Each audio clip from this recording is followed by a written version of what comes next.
నమస్తే, తెలుగు రాజ్యంకి స్వాగతం. నేను మీ సంధ్య. మొన్న దువ్వాడ శ్రీనివాస్ గారు కాళింగ సామాజిక వర్గానికి సంబంధించి పెద్ద ఎత్తున ఆత్మీయ సమ్మేళనాన్ని నిర్వహించారు. ఈ నేపథ్యంలో కాళింగ సామాజిక వర్గము ఇంత పెద్ద ఎత్తున ఉందా అన్న ఒక చర్చ తెర మీదకి రావడం జరిగింది. అసలు అంటే ఓన్లీ శ్రీకాకుళం ఆ ప్రాంతంలోనే ఉండే ఈ కాళింగ సామాజిక వర్గము ఎప్పుడు మొదలయ్యింది, దాంట్లో నుంచి వచ్చిన రాజకీయ నాయకులు ఎవరు, ప్రస్తుతము ఆ సామాజిక వర్గానికి చెందిన వారు ఎంతమంది పొలిటికల్గా ఎదిగి నిలదొక్కున్నారు, దీనికి సంబంధించి పూర్తి విశ్లేషణ తెలియజేయడానికి రాజకీయ విశ్లేషకుడు, చరిత్రకారుడు చిల్లాగట్టి శ్రీకాంత్ గారు మనతో ఉన్నారు. ఆయన మాటల్లోనే. శ్రీకాంత్ గారు నమస్తే అండి. నమస్కారం సంధ్య గారు.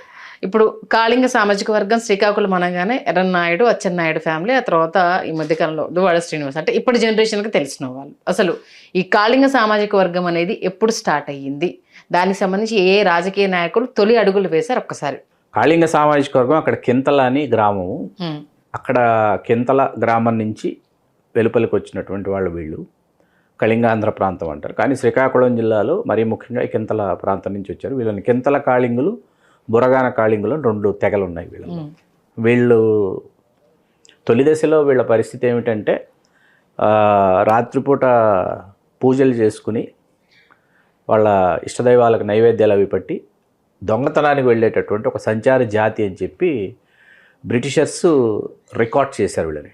ట్రైబ్స్గా వీళ్ళని గుర్తించి ట్రైబ్స్గానే వీళ్ళని ట్రీట్ చేసేవాళ్ళు.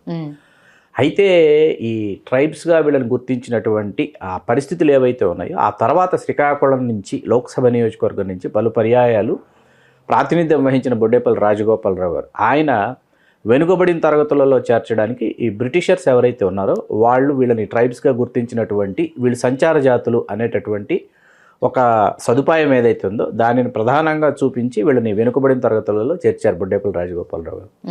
ఆ వెనుకబడిన తరగతులలో కాళింగుల్ని చేర్చడం అనేటటువంటి అంశం ఏదైతే ఉందో కనీ విని ఎరుగని విధంగా వీళ్ళు విద్యారంగంలో చాలా ఉన్నత స్థాయికి ఎగబాకారు. ఒక 8% రిజర్వేషన్ అనేది వీళ్ళకి బాగా కలిసి వచ్చిన అంశం. ఇక్కడ ఇచ్చాపురం, టెక్కలి, ఆముదాల వలస ప్రధానంగా ఈ 3 శాసనసభ నియోజకవర్గాల పరిధిలోనే వీళ్ళ సాంద్రత కనిపిస్తుంది. ఈ 3 నియోజకవర్గాల్లో కలిపి వీళ్ళు 2,69,644 మంది ఓటర్లు ఉన్నట్టు 2022 నాటి పల్స్ సర్వే తెలియజేస్తుంది.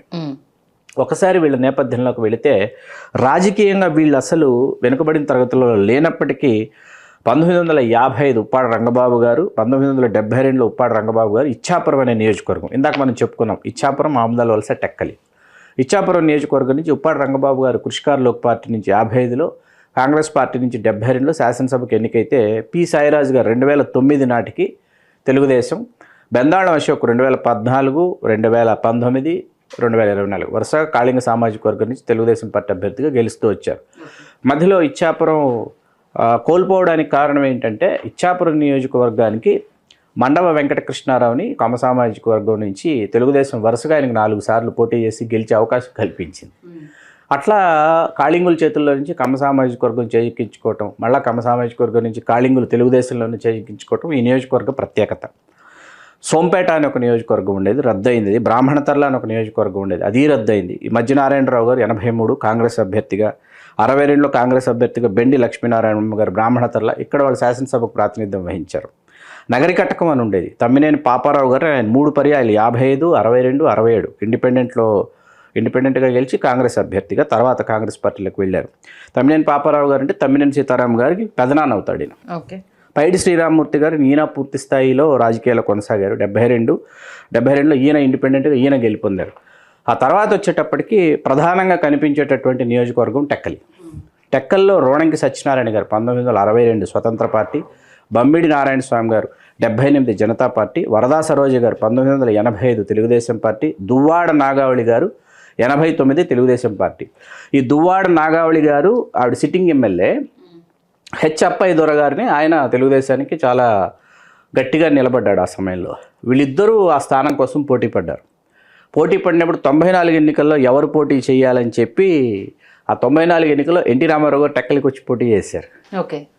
ఆ తర్వాత టెక్కలి స్థానాన్ని హిందూపురం అట్టి పెట్టుకొని టెక్కలి రాజీనామా చేస్తే ఆ టెక్కలి స్థానం ఎవరికి కేటాయించాలన్న దగ్గరే మీకు లక్ష్మీపార్వతి గారు కేటాయించబోతున్నారు, కాదు నాకు టెక్కలి స్థానం కావాలని నందమూరి హరికృష్ణ గారు పట్టుబట్టడం, మధ్య మార్గంగా అప్పయ్యదొర గారికి కాళింగ సామాజిక వర్గం అప్పయ్యదొర గారు గెలిచి వచ్చారు. కె రేవతిపతి గారి 99 తెలుగుదేశం, హెచ్ అప్పయ్యదొర గారు కాంగ్రెస్లోకి వెళ్ళి 2004లో ఆయన, కె రేవతిపతి గారు 2009 కాంగ్రెస్, ఆయన చనిపోవడంతో భారతి గారు 2009 ఉప ఎన్నిక కాంగ్రెస్. ఇప్పుడు ఈ టెక్కల్ నియోజకవర్గానికి అచ్చెన్నాయుడు గారు వచ్చి టెక్కల్ నియోజకవర్గంలో ఇప్పుడు బాగా వేశారు. ఈ 2009 ఎన్నికల్లో టెక్కల్ నుంచే ప్రజారాజ్యం పార్టీ అభ్యర్థిగా దువ్వాడ శ్రీనివాస్ గారు పోటీ చేసింది 2009లో. ఆ తర్వాత మళ్ళీ ఆయన వైకాపాలోకి వచ్చి 2014లో టెక్కల్ నుంచే దువ్వాడ శ్రీనివాస్ గారు ఓడిపోయారు. 2019లో లోక్సభకి పోటీ చేసి కేవలం 7,000 లోపు ఓట్ల తేడాతో రామ్మోహన్ నాయుడు మీద ఓడిపోయారనమాట. ఇది నేపథ్యం అనమాట. ఇప్పుడు ఆమదాల వలస నియోజకవర్గం వెళ్ళేటప్పటికి ఏమవుతుంది, పైడి శ్రీరామ్మూర్తి గారు ఆయన 78లో కాంగ్రెస్ పార్టీ అభ్యర్థి, 83 నుంచి వరుసగా తమ్మినేని సీతారాం గారు 2 పర్యాలు 83, 85 తెలుగుదేశం, 89లో మళ్ళీ పైడి శ్రీరామ్మూర్తి గారు కాంగ్రెస్ పార్టీ, 94 తమ్మినేని సీతారాం గారు, 91 ఉప ఎన్నిక తమ్మినేని సీతారాం గారు, 2004 1994, 99 వరుసగా తమ్మినేని సీతారాం గారు గెలిచి 2004లో ఇక్కడ బొడ్డేపల్లి సత్యవతి గారిని, బొడ్డేపల్లి రాజగోపాలరావు గారి కోడలు, ఆవిడ వరుసగా 2004, 2009 ఎన్నికల్లో గెలుపొందారు ఆవిడ. 2014కి వచ్చేటప్పటికి మీకు తమ్మినేని సీతారాం గారి అల్లుడు, మేనల్లుడు కోన రవికుమార్ గారు, ఆయన గెలిచారు తెదేపాలో. 2019లో మళ్ళీ తమ్మినేని సీతారాం గారు వైకాపాలో గెలిచి ఆయన స్పీకర్ అయిన సంగతి మనకు తెలుసు. 2024లో తిరిగి కోన రవికుమార్ గారు గెలిచారు. మొన్న జరిగినటువంటి ఆత్మీయ సదస్సులో, కాళింగుల ఆత్మీయ సదస్సు ఏదైతే దువ్వాడ శ్రీనివాస్ గారు ఏర్పాటు చేశారో, సుదీర్ఘ విరామానంతరం తమ్మినేని సీతారాం గారు, కోన రవికుమార్ గారు చట్టపట్టాలు వేసుకుంది ఈ సభలోనే. షేర్ మహమ్మద్పురం, పొందూరు అనే నియోజకవర్గాలు కూడా అండి, ఇవన్నీ రద్దు అయిపోయాయి. 1-2 ఎలక్షన్స్ వరకే ఉన్నాయి. 1955లో చౌదరి సత్యనారాయణ అంటారు కృషికారులకు పార్టీ, ఆయన చౌదరి సత్యనారాయణ గారే మళ్ళీ తిరిగి 67లో స్వతంత్ర పార్టీ అభ్యర్థిగా ఆయన గెలుపొందడం జరిగింది. నర్సన్నపేట నుంచి హెచ్ సత్యనారాయణ దొర, ఈయన 52లో కాంగ్రెస్ పార్టీ అభ్యర్థిగా గెలిచారు. పాలకొండ జనరల్ నుంచి పైడి నరసింహప్పారావు గారు 55 ఇండిపెండెంట్. ఇది కాళింగ సామాజిక వర్గానికి సంబంధించా లేకపోతే కాళింగ సామాజిక వర్గమే. వాళ్ళు ఇంతమంది ఇక్కడ కేవలం 2,69,644 మంది ఓటర్లు మాత్రమే ఎంటైర్ ఆంధ్రప్రదేశ్లో ఉన్నవాళ్ళు. ఇన్ని నియోజకవర్గాల్లో ఇంతగా వాళ్ళ ప్రభావాన్ని వాళ్ళు చూపించగలిగారు. ఈ నియోజకవర్గాలన్నీ పాలకొండ జనరల్, తర్వాత ఇవన్నీ షేర్ మహమ్మద్పురం అవన్నీ లేకపోయినప్పటికీ వాళ్ళు ఇచ్చాపురం, ఆమదాల వలస, టెక్కలిలో వాళ్ళ యొక్క ప్రభావాన్ని చాలా ప్రభావవంతంగా చాటగలుగుతున్నారు. శ్రీకాకుళం లోక్సభ నుంచి 52, 57, 62, 71, 77, 80 ఈ మొత్తం ఎన్నికల్లో బొడ్డేపల్లి రాజగోపాలరావు గారు గెలిచారు. కిల్లి కృపారాణి గారు 2009లో గెలిచారు. ఆవిడ కేంద్ర మంత్రి కూడా కాగలిగారు, కిల్లి కృపారాణి గారు కాంగ్రెస్ పార్టీలో ఆవిడ. ఇట్లా ఈ సామాజిక వర్గం హెచ్జే దొర గారు, ఆయన ఆంధ్రప్రదేశ్ రాష్ట్ర డీజీపీగా ఆయన విశేషమైనటువంటి సేవలు అందించారు. ఇట్లా చాలామంది చాలా రకాలుగా వాళ్ళ ప్రభావాన్ని చూపించారు. ఉన్నతోద్యోగులు, సివిల్స్లో అయితే అసలు చెప్పుకోదగ్గ సంఖ్యలో వాళ్ళు వచ్చారనమాట. ఇట్లా కేవలం ఇంత తక్కువ సంఖ్యలో ఉన్నటువంటి ఒక సామాజిక వర్గం తమ ఉనికిని చాటుకోవటం, తమ ప్రభావాన్ని ప్రదర్శించడం, సమైక్యంగా తమ వాణిని వినిపించడం, వీళ్ళు ఏ స్థాయికి వెళ్ళిపోయారంటే బ్రాహ్మణులతో పోటీ పడేటటువంటి స్థాయికి వెళ్ళిపోయారు. విద్యా, ఉద్యోగ, ఉపాధి అవకాశాలలో బ్రాహ్మణులతో పోటీ పడేటటువంటి స్థాయికి, ఆక్స్ఫర్డ్ యూనివర్సిటీలో ప్రొఫెసర్ల స్థాయికి చేరుకున్నారనమాట. రిజర్వేషన్ అనేది వీళ్ళకి అంది వచ్చినటువంటి ఒక వరంగా, ఒక ఫలంగా మారింది. ఆ బీసీ గ్రూప్ ఏలో పైగా బొడ్డేపల్లి రాజగోపాలరావు అందరూ బీసీడీఈ ఉంటే బీసీ గ్రూప్ ఏలో ఏదైతే ట్రైబ్ అనేది ఉందో ఆ ట్రైబు, సంచార జాతులు అనేటటువంటిది చూపించి బీసీ గ్రూప్ ఏలో వీళ్ళకు ఇచ్చినటువంటి అవకాశం ఏదైతే వీళ్ళు పొందారో అక్కడి నుంచి వీళ్ళు చాలా ముందుకు వెళ్ళిపోయారనమాట. అది సంధ్య గారు.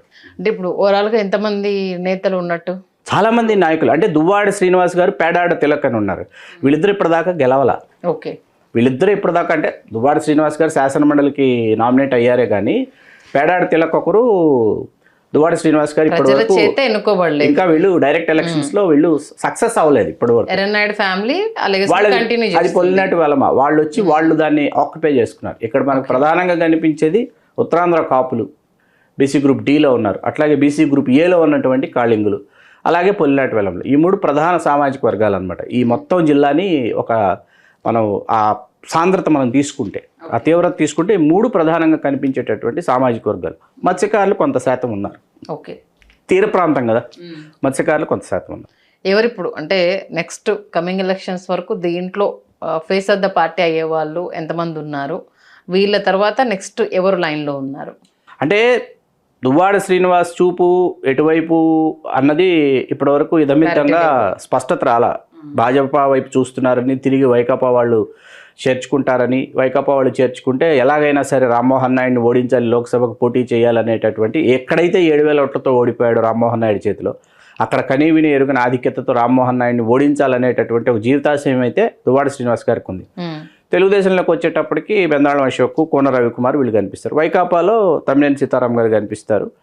దువ్వాడ శ్రీనివాస్ని చేర్చుకుంటే దువ్వాడ శ్రీనివాస్ కనిపిస్తారు. కాకపోతే ఇక్కడ ఏంటంటే కోన రవికుమార్ గారు మొన్న కొన్ని ఆరోపణలు ఎదుర్కొన్నారు. అక్కడ ఒక ఉద్యోగిని వేధించినటువంటి ఆరోపణలు ఎదుర్కోవటం వల్ల కొంత ఆయన ప్రతిష్టకు భంగం కలిగింది. చూడాలి ఏం జరుగుతుందో. అంటే రేపు తమ్మినేని సీతారాం గారు వారసుని తీసుకొస్తాడు, ఇది చాలా ఉన్నాయి సమీకరణాలు అక్కడ. కాకపోతే ఒక స్మాల్ కమ్యూనిటీ, చాలా తక్కువ నంబర్ ఉన్నటువంటి ఒక కమ్యూనిటీ నుంచి ఇంతమంది, మజ్జి తులసీదాస్ గారిని ఆయన పిసిసి అధ్యక్షుడు చేశారు. అట్లాగే ఆయన కుమార్తె మజ్జి శారద గారు ఉండేవారు. వీళ్ళందరూ కాంగ్రెస్లో చాలా యాక్టివ్ పొలిటీషియన్స్ అనమాట వీళ్ళందరూ.